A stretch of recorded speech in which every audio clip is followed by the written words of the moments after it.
Her biggest complaint was that she just can't sit down and study. She said to me, I try to do 10 things at once. I scroll through my phone, I start a lesson, and then I pause it, and then I forget to come back to it. I feel like I'm always trying to multitask, and I never finish anything. So this is the words of one of my recent clients who came to me because she wanted to learn French. She had the motivation, she really wanted it, but her biggest obstacle, she wasn't lazy, she was not motivated, she was just stuck in this cycle of overwhelm and distraction. And every time that she tried to start again, like we often do, it just felt like it was too big of a mountain to climb. So she didn't, which is quite logical. And that's where I knew that we had to take a different approach.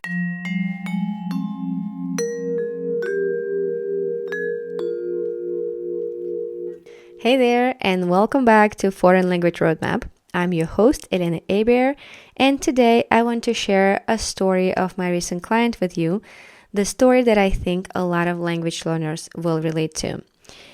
I know that this is the complaint that I hear very often, that we feel like we don't have enough time, or we feel like we're distracted, we don't make real progress, or that we keep putting off studying because it just feels like too much. If you are in that position, if you found any of those reasons that you ever said to yourself or to anyone who tried to convince you to learn a new language, this episode is going to be good for you. So let's get into it. Every time when I hear people complaining about not having enough time or trying to multitask everything because it just feels like it's boring to do one thing, I always say that the point is not to try to change your whole routine overnight. We are going to start tiny, so small that it almost feels silly for you. And with this client that we had, we agreed on this. Just 5 minutes a day. That's it. 5 minutes. I mean, it's nothing, right? It feels like nothing. It could be just one grammar rule, one short review, no pressure really to do more. And at first, she was really skeptical. She was like, is 5 minutes even going to make a difference for me? How am I ever going to become a confident speaker in French if I'm only doing 5 minutes a day? But here's what happened. Because it was so easy, she actually did it every day. She stopped procrastinating. She stopped stressing over this huge mountain that she needed to climb over. She just knew that she needed to do just 5 minutes. And that little habit, it started to build. In a few weeks, she messaged me and she said that I feel like 5 minutes isn't enough anymore and I want to keep going. What do I do next? That's the moment. That's what those micro steps are all about. Because it wasn't overwhelming, it wasn't scary. She kept showing up every day for just 5 minutes. And at some point she realized that it became so easy, she can build up on that. And because she kept showing up, she started wanting to do more. At first, it was just 10 minutes, and then 15, and then we increased to 30. And now she spends full 45 focused minutes a day studying French without feeling overwhelmed, without procrastinating, and without trying to multitask, which was her biggest complaint. Not complain, but she was kind of saying that she's sort of proud of the fact that she's multitasking, but at the same time, it made her realize that she's actually not dedicating and focusing on a single thing because a lot of different things are just juggling in her mind all at the same time. And recently she told me that she can't even imagine her day without that study time anymore, and it's just part of who she is. Her progress, I mean, it's incredible, obviously. She's speaking more confidently.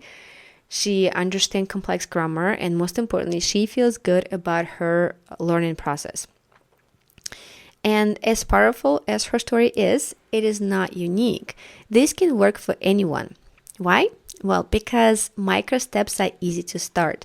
There is no big decision, there is no resistance, there is no feeling of overwhelmed that it's such a huge task that you need a huge chunk of time and a lot of motivation and willpower. Which also means there is less resistance.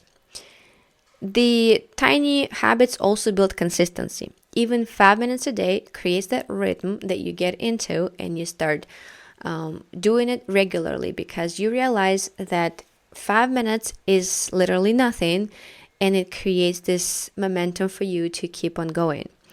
And the next thing is that they grow naturally. Once you start, you just want to keep going, because you start craving more and more.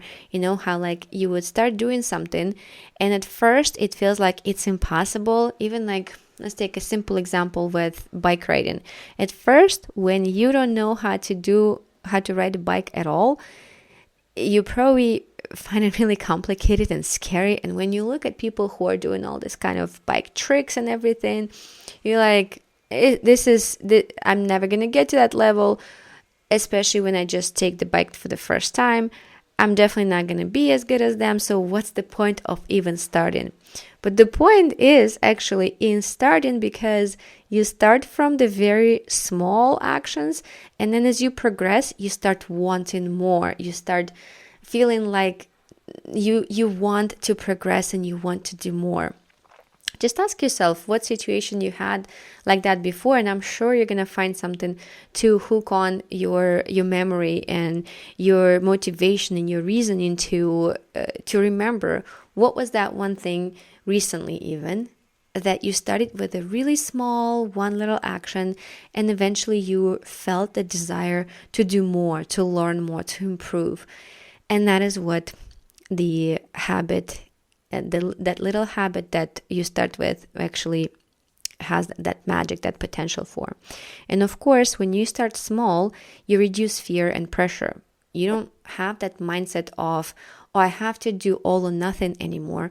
You don't feel like you have to spend several hours studying or working on a book anymore, because you just need a little bit, little action, one little thing. So, you're not climbing the mountain right away. You're just maybe taking a little hike to the mountain, or around the mountain, or just around the park. That one little thing that is fun, easy, and not scary, that is what reduces your fear and pressure. So if you're someone who struggles with sticking to a study routine, or if the idea of doing enough makes you freeze immediately, this is your sign to go small, like really, really small. And as always, this is my favorite part. Let's make it practical. And here's how to start. You choose one simple task that you can do in just 5 minutes. You can do one grammar point review. You can do a short vocabulary quiz. Read one paragraph on social media, in a book, in a newspaper. Anywhere you can find something that is interesting to you to read, just one paragraph. That's it. Or you can watch one short video clip, 3 to 5 minutes a day. That's all you need.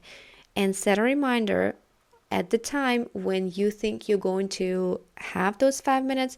And I mean, let's be honest, it's not that difficult to find the 5 minutes. Even if you're running errands everywhere, it's all the question of intention and the question of noticing that time and creating a habit to fill that time, not with mindless scrolling or reading news in your native language. If your point is to learn a new language, it has to become important enough that you fill out your time with intention. So set a reminder at the time when you think you're going to have the 5 minutes to spend on it. And here's the trick thing. Don't try to do more. Just do your 5 minutes, okay? I mean, I know at first it's probably going to feel like, what is this even? It's nothing. 5 minutes is not making me any closer to being confident in a foreign language, but it actually does. And it does not in a way that it specifically improves your skill of the language. It improves your skill in your mindset, in your time management, in your habit formation, and it grows naturally. You need to wait for that moment where it feels so natural, so easy, that you start craving more, that you start wanting to find something else, to add more time. And then go at it slowly. Like I was telling you about my client, how we went slowly from 5 to 15 minutes a day, and then to 30, and then to full 45. And she also had to figure out, but the trick here is that you have to stay consistent. It can't be one day here and then 3 days and then 5 days skip. It's very important that you stay regular and consistent. It could be one day after another. It could be skip one day, but you skip one day, you do one day, you skip one day, you do one day. So create a pattern. That's what I'm saying here, is to create a pattern. Whatever pattern is going to work for your brain, for your time, for your schedule, create that pattern and stick with it, with that specific pattern that works for you. But it can't be random. What I'm saying basically is that it can't be random. It has to be a pattern for it to work and to create the habit. Remember that there is no pressure, there is no guilt, just one step at a time, every day or every pattern day that you create for yourself. I know how easy it is to feel like you are falling behind, to feel like you need to be doing more, learning faster, being better, but I promise you, consistent, tiny steps will take you further than occasional huge bursts of motivation and studying. My client didn't go to 45 minutes a day overnight. She got there by showing up for 5 minutes for several weeks in a row until that became natural. And that's how real change happens. So for today, I want you to ask yourself, what is your 5-minute habit that you're going to find the time and intention and the activity that you're going to be doing? Start there, and who knows, maybe a few months from now, you'll be telling your story and we'll be taking you as an example. I would really love that. So if you do, make sure that you send me a message and contact me so we can give you all the praise that you deserve. And if you need help figuring out what you can do to start, grab the workbook in the description to this episode, and that will guide you step by step from whatever point you're at to speaking your target language confidently. If this story inspired you, let me know. I'd love to hear from you. Send me a message, tag me in your stories, tell me what's your micro step is going to be today. And if you want a free worksheet to help you plan your first micro habit, check the link in the show notes. It's super simple and it's made just for you. This is it for today's episode, and I will see you next time. You'll hear me next time. So anytime until next time, keep learning, keep showing up, and remember that every small step leads to big wins eventually. See you.